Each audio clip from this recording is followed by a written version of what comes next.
The law of universe, hukum semesta. Jadi semesta yang ada di sekitar kita itu punya hukum, mereka itu punya rule. Dan kita sebagai manusia yang menempati semesta ini harus memahami, harus tahu rule apa saja yang ada di semesta, hukum-hukum apa saja yang berlaku di semesta, sehingga ketika kita memahami rule tersebut, kita bisa berjalan menjalani kehidupan ini selaras, harmonis sesuai dengan rule dari semesta. Nah, kalau berbicara tentang law of universe atau hukum semesta, mungkin kita pernah mendengar istilah the law of attraction ya. The law of attraction atau hukum tarik menarik. Nah, the law of attraction ini dia booming sekitar tahun 2006 dari buku The Secret karya Rhonda Byrne. Nah, jadi the law of attraction ini dia membahas bahwa manusia itu bisa menjadi dan mendapatkan apapun yang dia inginkan sesuai dengan apa yang manusia itu pikirkan dan rasakan. Nah, itu salah satu hukum semesta, namanya the law of attraction. Nah, the law of attraction ini menurut seorang penulis spiritual namanya Shannon Kaiser, the law of attraction ini merupakan salah satu dari 12 hukum semesta yang ada. Jadi masih ada 11 hukum semesta lainnya selain the law of attraction. Nah, selain Shannon Kaiser ada juga seorang spiritualis barat namanya William Walker Atkinson. Dia juga pernah menulis tentang Seven Cosmic Laws atau 7 hukum semesta. Nah, kalau berbicara tentang hukum semesta, sebenarnya hukum semesta ini sudah ada ya, dan sudah berlaku semenjak semesta ini diciptakan, semenjak manusia diciptakan. Dan itu sudah terjadi dan dialami oleh manusia.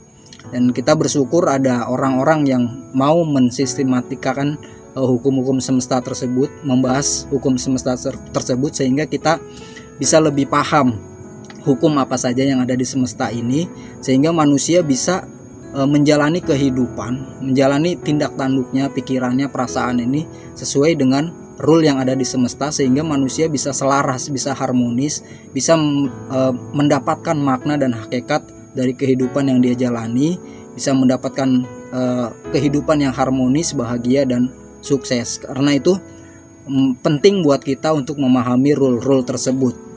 Nah, sebelum membahas tentang 12 hukum semesta tersebut, kita perlu memahami bahwa ada rangkaian energi dan penciptaan ya. Dalam rangkaian energi dan penciptaan itu ada 3 rangkaian, yaitu ada Tuhan, ada semesta, dan ada manusia. Nah, Tuhan ini menciptakan semesta dan manusia. Tuhan menciptakan semesta untuk ditempati manusia. Tuhan menciptakan manusia untuk menempati semesta. Dan masing-masing punya rule. Semesta ini punya rule dan manusia punya rule. Manusia itu bisa disebut sebagai mikrokosmik, dan semesta yang ada di luar manusia itu bisa disebut dengan makrokosmik. Jadi manusia ini merupakan semesta yang kecil, dan di luar manusia itu adalah merupakan semesta yang besar. Dan antara keduanya itu punya keterhubungan, punya pengaruh, saling berpengaruh. Jadi manusia ini diberikan oleh Tuhan kekuatan, energi untuk berkehendak untuk bisa mengendalikan semesta. Untuk dengan kekuatan yang manusia miliki, manusia bisa mengendalikan semesta. Karena itu kalau di dalam Al-Quran, manusia disebut sebagai khalifah. Dia itu yang memimpin, dia itu yang mengendalikan semesta dengan kekuatan yang diberikan oleh Tuhan. Nah, dengan rule yang ada di semesta, itu manusia bisa menggunakan kekuatan tersebut sesuai dengan apa yang diinginkan. Kalau dia menggunakan kekuatannya ke arah energi yang positif, maka rule semesta juga akan memberikan energi yang positif. Tapi sebaliknya, ketika manusia mengarahkan energinya, kekuatannya ke arah energi yang negatif, semesta juga akan memberikan energi yang negatif. Nah, Tuhan setelah menciptakan manusia dengan rule-nya dan semesta dengan rule-nya, dia tidak melepaskan begitu saja gitu. Tuhan tetap memperhatikan dan membimbing manusia agar manusia bisa menggunakan kekuatannya, energinya selaras dengan semesta, menggunakan energinya, kekuatannya ke arah energi yang positif, sehingga manusia bisa mendapatkan kebahagiaan, bisa mendapatkan makna hidup, kesuksesan selaras dengan rule semesta yang ada. Jadi Tuhan tetap membimbing manusia. Nah, apa saja 12 hukum semesta yang ada yang harus kita pahami? Yang pertama itu ada namanya hukum kesatuan atau keesaan ilahi atau the law of divine oneness. Yang kedua itu ada namanya hukum getaran atau the law of vibration. Yang ketiga itu ada namanya hukum tindakan atau the law of action. Yang keempat itu ada namanya hukum penyesuaian atau the law of korespondensi. Yang kelima ada namanya hukum sebab akibat atau the law of cause and effect. Dan yang keenam ada namanya hukum kompensasi atau the law of compensation. Yang ketujuh ada namanya hukum tarik menarik atau the law of attraction. Nah, the law of attraction ini sudah banyak dibahas ya, sudah sering sekali kita mendengar pembahasan tentang the law of attraction. Yang kedelapan ada namanya hukum transmutasi energi abadi atau the law of perpetual transmutation of energy. Yang kesembilan ada namanya hukum relativitas atau the law of relativity. Yang ke-10 ada namanya hukum polaritas atau the law of polarity. Yang ke-11 ada namanya hukum irama atau the law of rhythm. Dan yang ke-12 ada namanya hukum gender atau the law of gender. Nah, mari kita bahas satu persatu hukum-hukum dari 12 hukum semesta tersebut. Yang pertama itu tadi kita sudah sebutkan bahwa ada namanya hukum kesatuan atau keesaan ilahi atau the law of divine oneness. Nah, hukum ini membantu kita untuk memahami bahwa hidup kita ini di dalam dunia di mana kita ini semua saling berhubungan, kita itu semuanya menyatu. Jadi segala sesuatu yang kita lakukan, ucapkan, pikirkan, dan yakini itu akan berpengaruh kepada semua manusia serta alam semesta yang mengelilingi kita.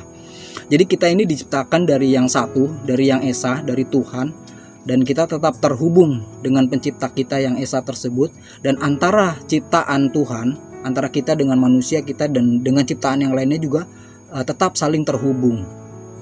Oleh karena itu kita ini merupakan satu dan kita tetap saling berpengaruh antara manusia satu dengan manusia lainnya. Tindakan yang dilakukan oleh manusia yang satu itu akan berpengaruh terhadap kondisi manusia yang lainnya dan juga kondisi semesta. Oleh karena itu kita perlu menjaga kebajikan dan saling mengingatkan antara manusia yang lain untuk selalu tetap berada pada jalur kebajikan atau energi positif. Karena ketika kita melakukan tindakan ataupun memiliki pemikiran ataupun perasaan yang negatif, itu akan memiliki pengaruh terhadap manusia lainnya dan juga terhadap semesta. Oleh karena itu, makanya kita selalu diperintahkan untuk saling menolong, saling membantu, saling menyembuhkan yang sedang sakit. Karena mereka yang sedang berada dalam kondisi sakit, sedang menderita, ataupun sedang melakukan hal-hal yang negatif, hal-hal yang jahat, itu kita harus menolong mereka, mengingatkan mereka, menyembuhkan mereka. Karena apa yang mereka lakukan itu juga akan berpengaruh terhadap diri kita. Begitu juga kita harus menjaga diri kita supaya tidak melakukan hal-hal yang negatif, karena itu akan berpengaruh terhadap manusia lainnya dan juga terhadap semesta. Karena apa? Karena kita ini tetap satu, kita ini satu dan saling terhubung. Karena itu ketika kita menyakiti yang lain itu sama saja dengan menyakiti diri kita sendiri gitu. Jadi karena kita ini merupakan satu dan tetap saling terhubung, dan kita juga tetap terhubung dengan pencipta kita. Nah, hukum yang kedua ada namanya hukum getaran atau the law of vibration. Nah, hukum ini mengatakan bahwa segala sesuatu di alam semesta itu bergerak, bergetar dan berjalan dalam bentuk pola-pola lingkaran. Jadi prinsip-prinsip yang sama tentang getaran yang ada di dunia fisik itu juga berlaku kepada pikiran, perasaan, keinginan, dan tindakan kita sebagai manusia. Jadi misalkan perasaan gembira itu akan memancar gitu, walaupun hanya perasaan gembira gitu kan, itu akan memancar kepada sekitar kita, sehingga sekitar kita pun akan merasakan energi pancaran kegembiraan dari dalam diri kita. Begitu juga energi kesedihan itu juga akan memancar ke sekeliling kita, karena kita ini selalu memancarkan energi-energi gitu, getaran-getaran energi dalam diri kita. Nah, untuk itu ketika kita misalkan berada dalam energi negatif, maka kita disarankan untuk menyembuhkan energi negatif tersebut. Misalkan saja kita berkumpul dengan orang-orang yang memiliki vibrasi atau energi positif, sehingga kita pun akan memiliki vibrasi energi yang positif. Karena vibrasi yang positif itu juga akan menarik hal-hal yang positif, dan vibrasi energi yang negatif itu akan menarik energi-energi yang negatif. Yang ketiga ada namanya hukum tindakan atau the law of action.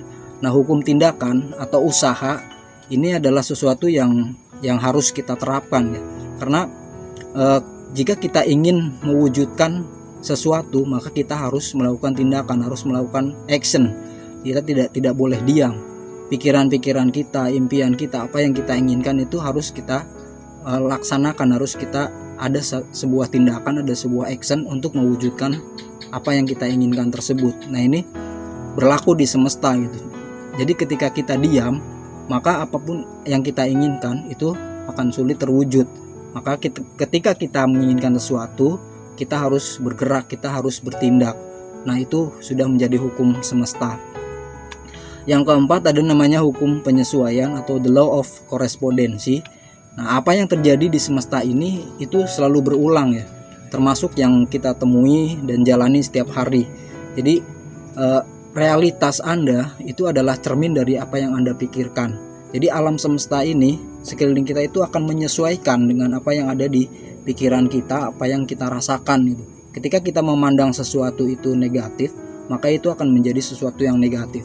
Begitu juga sebaliknya, ketika kita memandang sesuatu itu positif, maka dia akan menjadi sesuatu yang positif. Jadi semakin negatif kita melihat dunia, maka semakin banyak hal-hal yang negatif itu terjadi dalam diri kita. Begitu juga semakin kita melihat dunia ini secara positif, maka itu pun yang akan kita dapatkan dari dunia ini.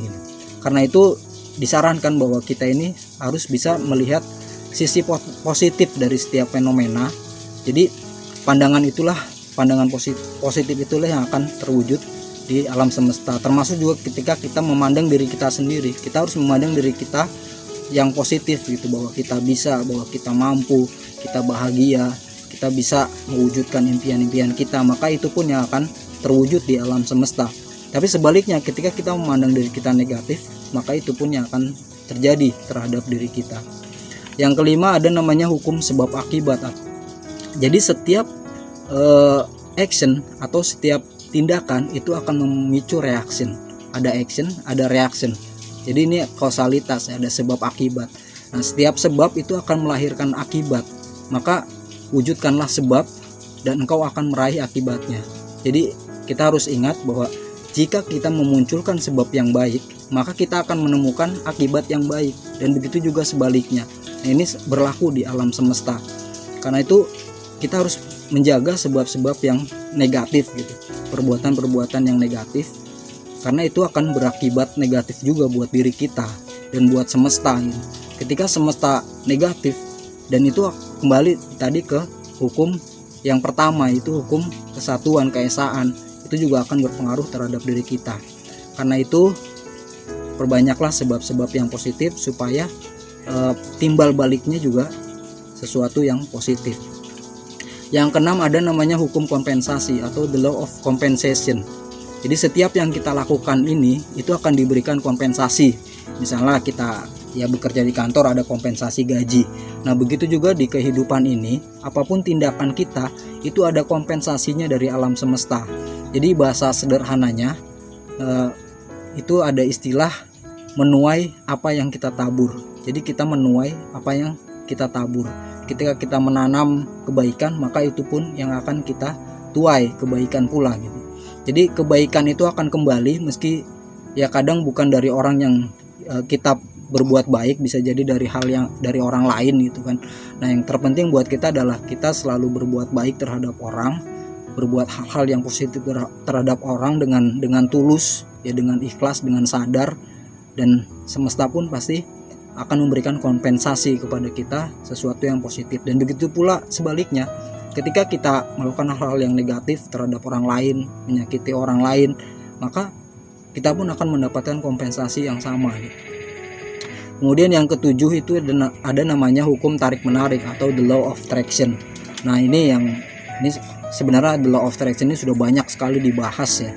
Karena sudah booming dari tahun 2006, banyak juga yang mempraktekkan dan banyak yang merasakan efek dari mereka mempraktekkan hukum the law of attraction ini. Nah, jadi the law of attraction ini menunjukkan bagaimana kita menciptakan hal-hal, peristiwa dan orang-orang yang datang ke dalam kehidupan kita melalui pikiran kita, perasaan, kata-kata, tindakan kita, itu akan menghasilkan energi yang pada gilirannya menarik energi yang serupa gitu.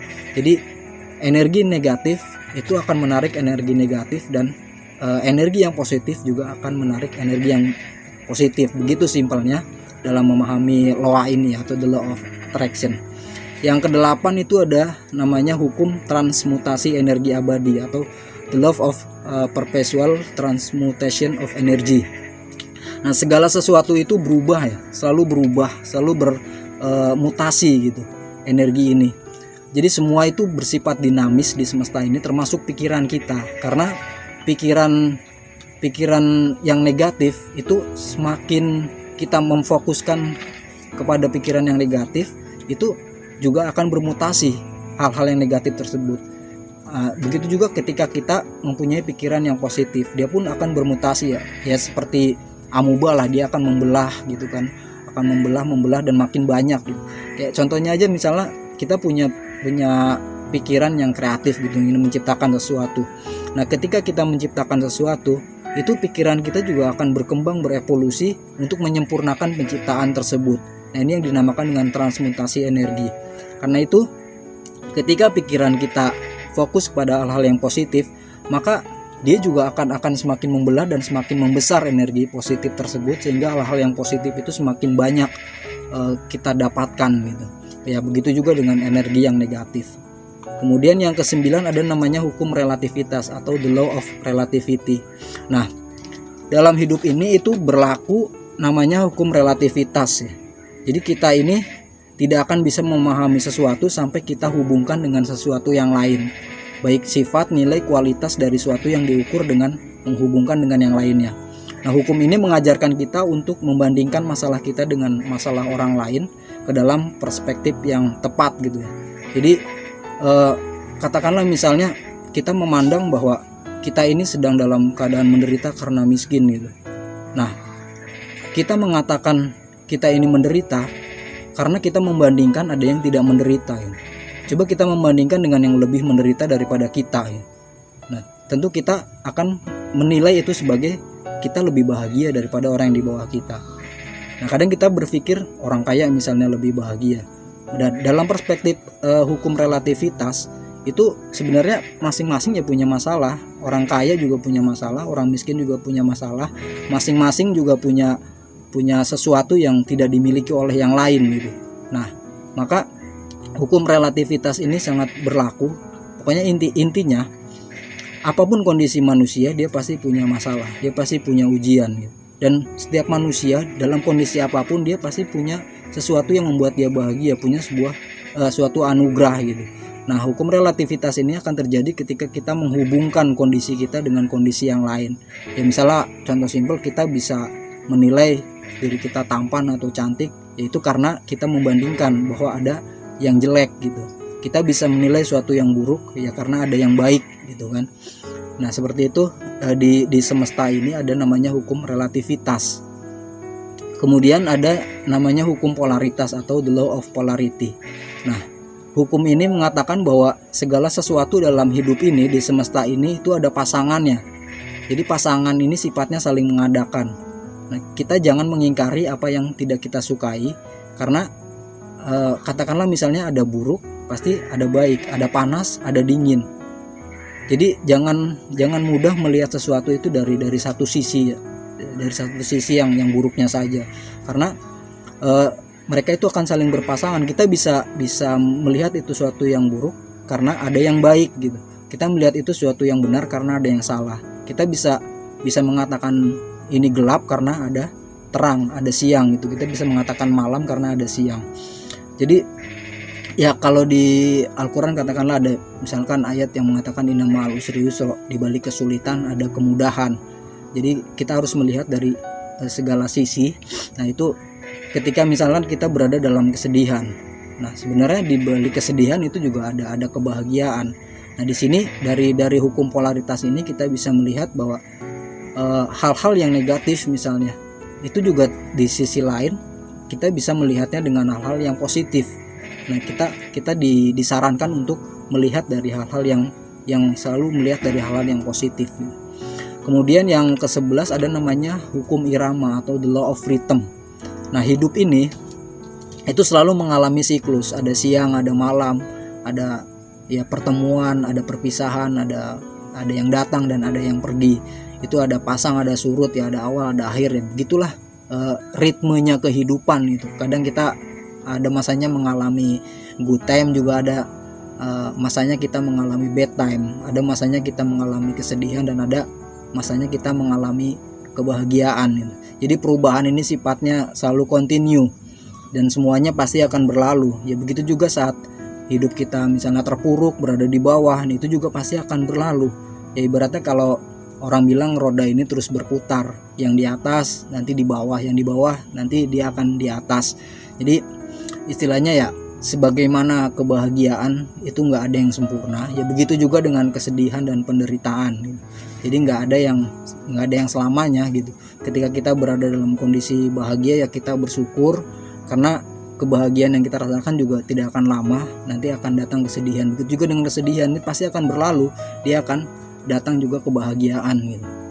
Nah, ini irama kehidupan ini selalu berirama, selalu mengalami siklus seperti itu. Jadi ya kita ketika berada dalam kejayaan, kebahagiaan, ya kita tidak perlu merasa wah gitu, tidak perlu jumawa. Begitu kita ketika berada di bawah gitu, berada dalam ya kita menilainya itu sebagai suatu kesusahan, ya kita jangan terlalu terlarut dan tertekan, karena ini pasti akan berlalu dan berubah gitu. Kemudian yang terakhir, yang ke-12 ada namanya hukum gender atau the law of gender. Nah, di alam semesta ini itu menyatakan bahwa segala sesuatu itu memiliki sifat jantan atau maskulinitas dan sifat betina atau feminis gitu. Ya ibaratnya kalau ada ajaran itu selalu ada yin dan yang. Nah, di hukum gender ini atau the law of gender ini, keduanya itu di alam semesta ini pasti ada yang sifatnya jantan dan ada yang sifatnya betina. Nah, karena apa? Karena betina dan jantan ini merupakan dasar, merupakan awal dari semua penciptaan. Jadi keduanya itu harus seimbang, harus saling menjaga, harus bersatu dan harmoni. Jadi harus saling mendukung dengan masing-masing posisinya. Ketika dia berada dalam kondisi potensi jantan, ya dia harus melakukan tugasnya sesuai dengan potensinya. Tapi ya dia juga harus mendukung mereka yang berada dalam kondisi feminim gitu, kondisi betina. Nah, jantan dan betina ini bukan satu satu hal yang bertentangan, tapi merupakan satu hal yang saling melengkapi dan harus saling mendukung satu sama lain. Nah, itu 12 hukum semesta, ya mudah-mudahan bisa dipahami dan ya bisa bermanfaat ilmu ini. Dan harapannya ketika kita memahami 12 hukum semesta ini, kita bisa menjalani kehidupan kita dengan benar, dengan baik, supaya kita selaras menjalani kehidupan ini sesuai dengan rule of universe ini, sesuai dengan the law of universe ini, hukum-hukum semesta yang ada. Oke.